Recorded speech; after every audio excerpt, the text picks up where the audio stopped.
I get to go to a lot of cool places through running, and I'm always glad to come back to the San Juans. These mountains are definitely really special in their ruggedness and just their difficulty and the beauty all around. It's really uncomparable to anywhere I've been. After getting out of the Army, I was looking for a trail town with good mountains and a good trail running community nearby, and Durango and the San Juan Mountains really fit that bill for me, and I've really loved living here ever since. The San Juan Mountains are being loved to death. There are a number of trails in our area that are being overrun, and we're actually implementing permitting systems in the future for some of those trails. So we ask that all users of public lands educate themselves in the Leave No Trace principles before they venture out into public lands. And there are 7 Leave No Trace principles. The first Leave No Trace principle is know before you go, also known as plan ahead and prepare. So when I'm looking to go on an adventure, especially one of the bigger ones, I got to kind of look ahead for what the weather's going to be like, what kind of jackets or clothing I need to prepare for. And then also just bringing enough food and water, and if there's going to be water along the route, bring a water filter, and kind of looking at where to get my water from as well. Kind of the higher up you get, generally the better.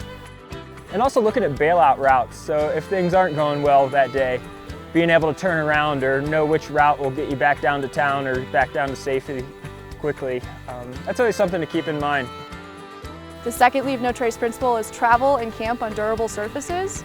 And that is so important, especially in this area, because our alpine ecosystem is very fragile and only takes a couple of steps off trail for the plants to die forever. We're talking about above tree line. Those plants take years to grow, just a couple of centimeters. When you want to go scramble up a mountain or something like that, you want to stick on kind of the rocky areas and the places that can handle human traffic and aren't going to be crushing wildflowers and fragile plant life.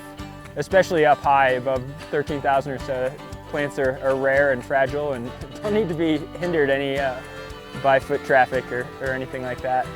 The third Leave No Trace principle is to pack out your waste and dispose of your waste properly. I have literally picked up 25 pounds of dog poop in less than 1 mile of trail.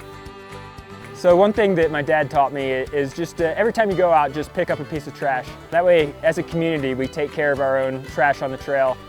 Because you do accidentally litter every once in a while, and if we want to have a clean environment, we kind of have to help each other out in that aspect. We took samples from various drainages around the San Juan Mountains, and then we incubated them to see how much E. coli grew in them, and there was a very strong correlation between higher impact zones from users and E. coli in the water. So this is my poo kit I take into the backcountry, super lightweight. The key part is this little shovel that is helpful for digging a hole 6 inches deep and 200 feet away from water or trail. That's what I take out. The fourth Leave No Trace principle is to leave only footprints and take only photos. Okay, I'm standing in front of a trail that should be a single track trail, but it has turned into a double track.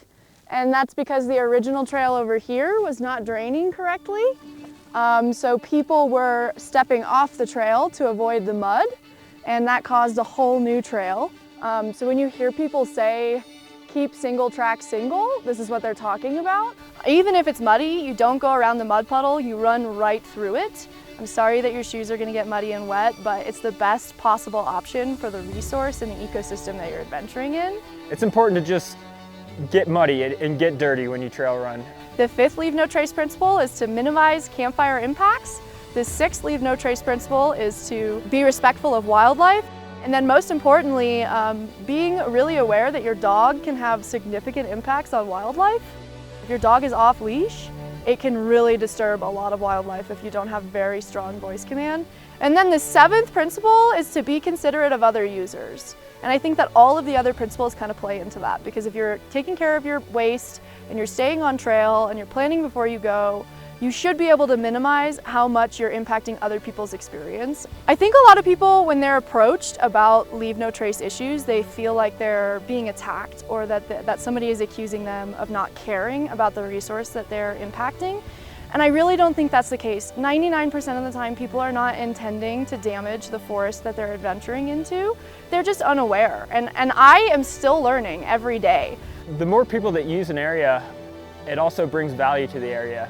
More people that can enjoy it can talk about it and understand this place is valuable for our society. It's good to have people enjoy the natural areas and the beautiful areas like this. Hopefully, if we are all aware of our impacts and we're doing our best to minimize them and take care of the resource the best we can, then future generations will continue to enjoy these mountains for years to come. I want my actions to line up with my values, and I do want to run for the rest of my life. I do want to be able to climb these mountains and enjoy these views till I'm old and broken.